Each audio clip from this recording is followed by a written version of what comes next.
The stormtrooper who hit his head on a ship in Star Wars, the gas canister visible in Gladiator. Everyone knows a few film goofs, the continuity errors or prop misplacement that many missed due to looking elsewhere. When you see these mistakes though, you'll never not see them as you rewatch your favourite films, or in this case, replay, because this time around we're looking at video games. The aforementioned issues of continuity can stay, but now we've got plenty more to tuck into. Poor coding, janky cutscenes, things that shouldn't exist, or in light of the story simply can't exist. Look, it happens. Developers often on crunch make mistakes, and when it comes down to it, as long as the game's up to standard, we can let them slide. Even then, there's a reason why these things are so damn hard to find. Many mistakes either require a decent amount of forethought to fully understand, being based around the story and characters, or they're a blink and you'll miss it affair. Regardless of context, game, or category, we found several mistakes within video games that, once they're pointed out, are all you'll ever see. I am Kirsten from WhatCulture, and these are 10 video game mistakes you can't unsee.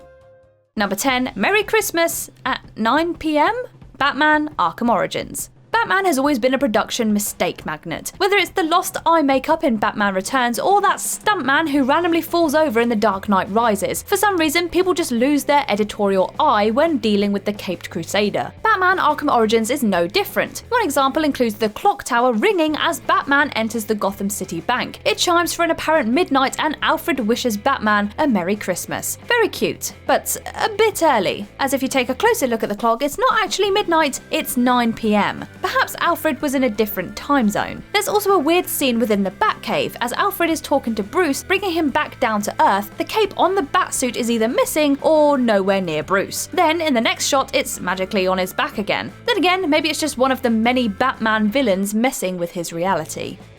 Number 9, teleporting zombies and resurrected survivors, Dead Rising. Classic zombie-killing video game series Dead Rising has had some issues, there's no doubt about that. The most infamous example is that on launch, those playing on a standard definition display couldn't actually read the game's text boxes. It goes further though. There are several elevators within the game. In these elevators, you'll usually find zombies, but of course, being zombies, they don't really have a specific floor in mind. Kill them, close the door, open the door, and magically, they're all back. Not only are they zombies, but now they're teleporting zombies. Another glaring mistake is in the very opening of the game, Frank West will be taking a helicopter ride to the Willamette Parkview Mall. A fun little mini-game will have you snapping pictures of zombies, racking up points before you start killing. However, if you look carefully at the woman who gets killed on the warehouse roof, you'll see it's Michelle. This won't mean much by name, but she's actually a surviving character you'll meet later on inside the mall. Perhaps it was a mistake, or perhaps Capcom are hinting at something. Michelle never died, she was just plotting the revenge she would take on Frank West in Dead Rising 5.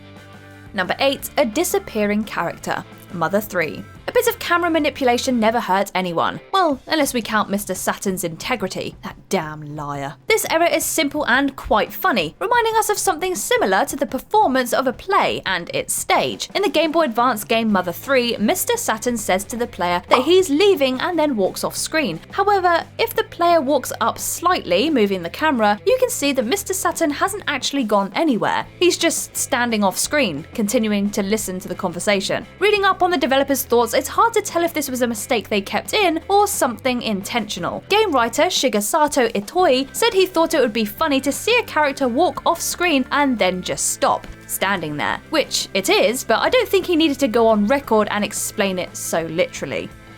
Number 7, the Toothless Rock, SmackDown vs. Raw 2007. We all love a good wrestling game. I say good because these days, headed by 2K, the WWE's video game department is not in great standing with fans. Every year there's a problem, be it with the outdated assets, weirdly adjusted gameplay, or previous features that have been gutted from the game. Modern day wrestling games are not a good sight. SmackDown vs. Raw 2007 was one of the greats. In fact, many fanatics will tell you that only barely edging past 2007 were Here Comes the Pain and No Mercy. Competition aside, side, SmackDown vs. Raw 2007 did have some problems. For example, when using the character creator, which included entrances. If you used The Rock in certain situations, you were in for a nasty surprise. Turns out, substituting The Rock for a wrestler whose entrance shows their teeth should showcase that Rocky was all gums. First the Scorpion King, and then Ukes forget to model his teeth. Beyond this are the many spelling and factual errors within the game. Let's reel those bad boys off, shall we? Bret Hart's nickname is listed off as Hitman, not Hitman. Chris Benoit is apparently the 2004 Royal Rumble win. All of Mick Foley's aliases have the same career highlights, which is factually incorrect. Okay, fine, no one cares about the biographies, but they should have really fixed Rock's teeth.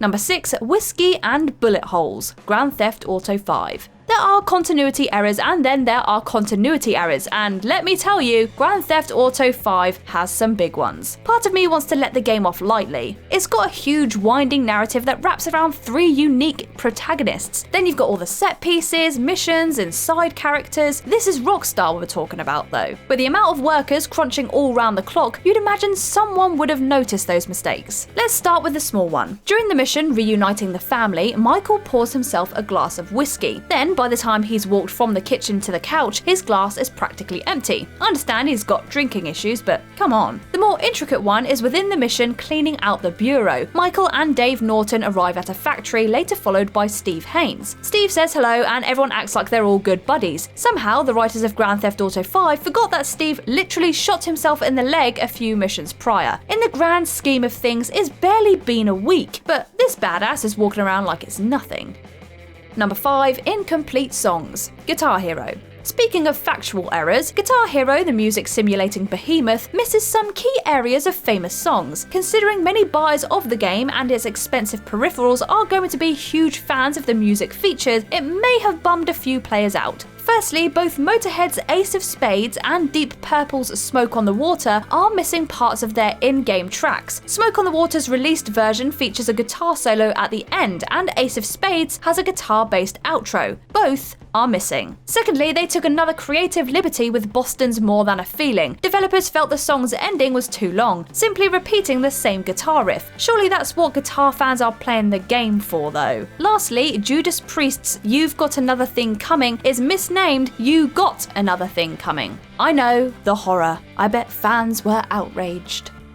Number 4. The Zombie Merchant, Resident Evil 4. Speedrunning strategies can have long-lasting or game-breaking effects on a title. Some make you run faster, some help you traverse stairs, others turn Gordon Freeman into the human version of a rocket. However, the Dipman glitch, well known for making Leon walk at almost double his usual speed, can interact poorly with certain in-game entities. For example, when Leon and Ashley get on the jet ski, it duplicates, spawning another in the same location they mounted the vehicle. Not everyone is into glitches though, and given the tricky nature of performing it, we've got an extra point for Resident Evil 4. Less of a mistake and more of a potential conspiracy, Resident Evil 4's merchant, shrouded in a hood and a mask, is argued to be infected. At certain points in the game, his eyes glow red, similar to many of the zombies Leon kills. It's also been stated by a few crafty players that in some builds of the game, his model has remnants of the parasite inside his coat. Maybe not a total mistake, but a walking, talking zombie? That's never been followed up on, and I doubt you'll want to be getting close to the merchant anymore. Number 3. Carrying illegal weapons, Super Mario Sunshine. Who remembers that one time Super Mario got himself arrested? Well, during the events of Super Mario Sunshine, in which Mario is initially framed by Shadow Mario, the plumber himself gets locked up. That's not the weirdest part either. Even though he's walking around with a water-powered high-pressure backpack thing, trying to help save everyone, the people of the island still fall for Shadow Mario's tricks. Framed and facing trial, yes, Super Mario himself legitimately goes to court, there's a little discrepancy in the following scenes. For some reason, even during court sessions, after being arrested, Mario is still allowed to carry the FLUDD, or the Flood, the water jet apparatus, around on his back. Surely Delfino Isle's judicial system would consider such technology a weapon. Either way, such a lack of seriousness during the game's crucial intro sequence just doesn't add up. I don't think I'll ever be able to consider the Super Mario franchise as realistic ever again. Number 2, the cutscene weapon is king. Various. There are a few games which are guilty of this continuity crime in gaming. Picture this, your character's walking through the battlefield with a rocket launcher, really wreaking some havoc, yet when you come to a cutscene, there's no bazooka in sight, and you're back to default. Grand Theft Auto is a huge culprit. Both GTA 3 and 4's final missions contain cutscenes where, regardless of what weapon you're holding, your characters will use their personal favourite. Nico uses an AK-47 and Claude will use an M4. The earlier Uncharted games take a similar approach. No matter what gun you're holding, Nate will instead be running around cutscenes with a pistol. Even a game as new as the Resident Evil 3 remake showcases a similar issue. For example, if you're more interested in the infinite machine gun over the default pistol, you can chuck it in the item box and forget about it. In various cutscenes though, Jill will somehow still use the pistol to shoot at Nemesis. It makes sense, why would she possibly have a rocket launcher on her person? Still, modelling a permanent pistol into her holster wouldn't have gone amiss for cutscene continuity. Number 1. Life is Strange. As with any story containing time travel or some variation of that, there are going to be a whole load of timeline errors. In light of that, Life is Strange actually fares quite well. The story looks at Max, who can rewind or travel back through time if she has a specific picture at hand. It's all very weird and unique and emotional. Regardless, apparently Max has suffered amnesia, and as a result of all this time traveling, during a conversation with a former friend Chloe, she mentions a mixtape they made when they were 12. Yet, if we look back in Max's diary, we can see that Chloe is a good year older than Max. As mentioned, Max can travel through time via photographs. During the first episode of the game, Max takes a picture of herself with a Polaroid camera. You know, quirky teenage girl things. Then, 9 real-life months later, when episode 5 released that same year, we see the picture again. However, this time on the floor of the room Max is held captive in. Distinct elements of the photo, such as angle, have changed, proving that life is straight up messy, to be honest. And that's our list. Are there any other video game mistakes that you can't unsee? Let us know in the comments below. If you like this video, give it a thumbs up, and if you haven't already, click that subscribe button. But for now, I have been Kirsten from WhatCulture, and I will see you in the next video.